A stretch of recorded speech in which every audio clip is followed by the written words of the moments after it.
All right, Coach, picked up a win this weekend against the Greyhounds. 2 wins in a row now. Talk about how your team has been competing and what you're seeing come together with them out on the gridiron. Yeah, it was a rough early season. To that part, we played some really good football teams, and that's what we want to do. Lost a couple early, and got back on track. Our kids. We talked about being focused a week ago and playing the first play as hard as you play the last play of the game. Just being focused and locked in throughout, and we did a great job that last 2 weeks. This week going into, this past week going into Eastern, we knew what that game was going to be. It's going to be a physical football game. It's going to be a fast football game in the sense that offensively you're only going to get so many possessions in a game because they run the triple option and do different stuff. So, we knew that going in, and we had to be assignment sound, which means you got to practice really well all week and be focused on what your job is on defense, and then on offense having that urgency to execute, again, because you're going to get opportunities taken away from you a little bit just with possessions alone. But, I just think, these last 2 weeks have gotten our guys to stay focused, stay locked in, and keep improving. We talk about going 1-0 each week and winning football games, but it's not just on Saturday when you go 1-0. You got to go, did you get better during the week? That's something that ties into the wins as well. So, really proud of the way they played the last 2 weeks, and, looking forward to the rest of the season. Y'all trailed that first half. What did you say to your team at halftime to get them not only on the board each quarter, but shut them down offensively? Yeah, that's the thing. We didn't change anything. We really didn't on defense. We felt like we should have been off the field a few times in that first half that we weren't. Just understanding, again, the option football when you play defense and your rules, and don't try to do too much, do what you're supposed to do. And we really did a good job of that in the second half on defense, which gave our offense more opportunities with the football. We felt like in the first half we had some opportunities with the football that we were hoping for some touchdowns, and we kicked a field goal on one. We got stopped on a fourth down in inches on one as well. So we kind of gave some possessions back to them a little bit. But, we really just said don't hit the panic button, go out and do what you're supposed to do. And as you go through games playing the triple option, I've been a defensive coordinator for a long time, defending that.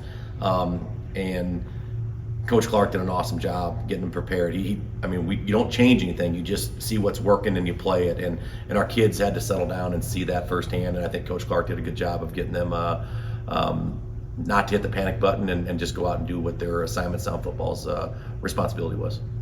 Really focusing on that defense. Talk about your defense in the second quarter, shutting them out, and what they've been able to do the past 2 weeks, because they even kept them off the board really that last week too. Really did.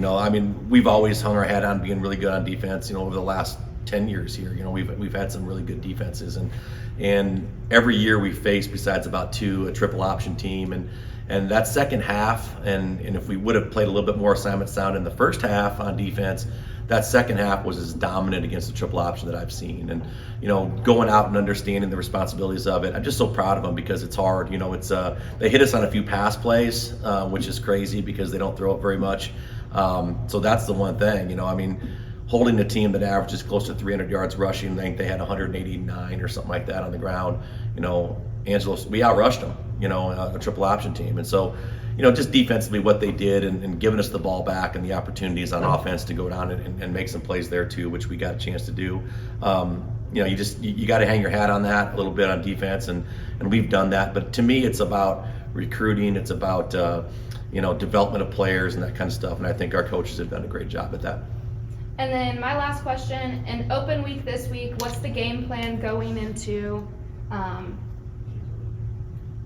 what is the game plan with the team getting these extra rest days and practice days before getting back on the road to Texas A&M? You hit the nail on the head.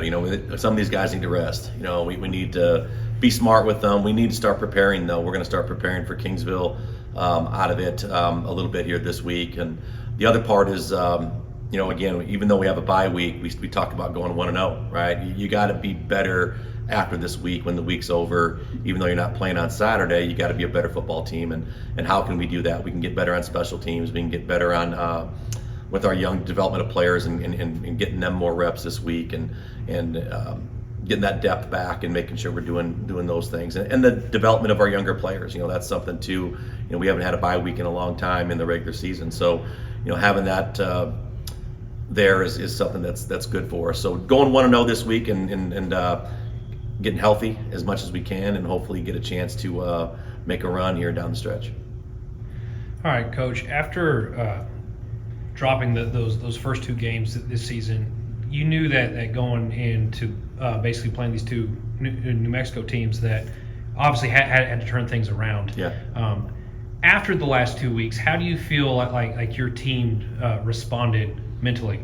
I thought they did a great job. They really did. You got to go into those games and play your game. I mean, we had some balls bounced away from us a little bit on the first couple of weeks, and we had a chance to win both those games that we lost. But that's football, so you got to bring your A game each and every week. And I thought our guys have done that. You didn't see a letdown in practice. Actually, probably increased it a little bit. That sense of urgency. I think mentally the guys are focused and locked in, and I'm excited about where this team can get to still. I mean, there's a lot of football to be played, obviously, in the conference. If you take a look what's going on in the conference and the scores and the wins and losses and who's doing what, anybody can beat anybody, in this conference. So a lot of football to be played, but I think our guys see that, and they've responded pretty well, and it's funny, we talk about it as a staff too, and I've talked about it with my family. We hadn't lost 2 games in a row in a long time. We hadn't lost, we lost 1 conference game, and at times you think the world's going to end, on that part of it. And that's football. I mean, it's hard to win every one of them. So, our guys weren't used to that a little bit, and that's something I'm proud of them for responding and getting back on track and staying focused throughout. And then in the game against Eastern New Mexico, you said it yourself. I was actually going to get you to elaborate on it a little bit more. Defense completely shut down the triple option in the second half, to the point where when y'all were running your offense, you actually did outrush them. Just talk about your rushing attack a little bit. Well, the good thing about it is we have a lot of people to hand the ball to. That's one thing, But if you go back and look at that film, and we just got done watching as an offensive staff, we really blocked the ball, blocked the fronts and stuff up well to run the football. So our O-line did an outstanding job. Tight ends, everybody included, did an outstanding job to get the key up runs, big runs, and that kind of thing. But we blocked them well. Coach Atwell, our offensive line coach, man, he takes pride in running the football, and you can see it in practice. So, it starts with having really good running backs. You got to have those guys, but you can't do anything without an O-line. And I think our O-line is one of the best in the country in Division II. I mean, these guys that just get after it, and they take pride in it, and they're very well coached and sound in what we're trying to get accomplished. And then on the defensive side of the ball, it seemed like those first 2 scores that you gave up, headed into halftime, y'all were trailing, Yeah.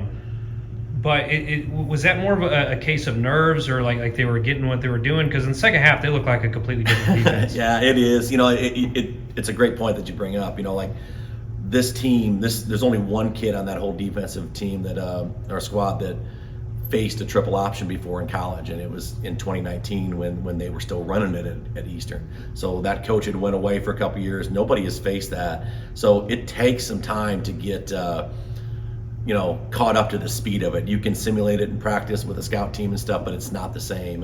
And we remind them of that. And of course, they went 75 yards in that first series and went down. So it took us that series to get it figured out. And then they threw it in for a touchdown. It was a pass play, which kind of makes you scratch your head a little bit and go, what's going on? But it just takes time, on that part of it. I think the other score they had was, just another thing. They just drove it a little bit and had some success. And when they're going to run it 50 times a game, they're going to have some success on the ground. That offense is just geared towards you making a mistake, and as soon as you do, they find it and get the ball to that person in the triple. But for the most part, our guys did a great job. And again, we didn't switch up anything defensively in the second half, and we just went out and played our game and was more sound in the responsibilities of it and got after them. And Coach, last thing from me, just talk about your special teams unit a little bit. Of course, had another made field goal, yep. And you had that blocked field goal, yep. which was big. Just talk about your special teams guys. Well, I'm proud of them. They've done a great job, and Cade Fuller too, punting the football. We've asked a lot of him. He's kind of given up some numbers in the sense of his average per punt because, he has a huge leg, and we're trying to get him to pin the ball and do different things. So, in my opinion, he's the best punter in the conference, and he's done a great job with things. And Brad's done a good job of kicking the football and doing stuff. We had an extra point blocked. It may have been a little bit of a low kick, but the operation time was a little bit slower, so we got to get going on that a little bit. But really proud of it. You know, we felt like we took a step back at Central Washington, obviously when we gave up some points on special teams, but.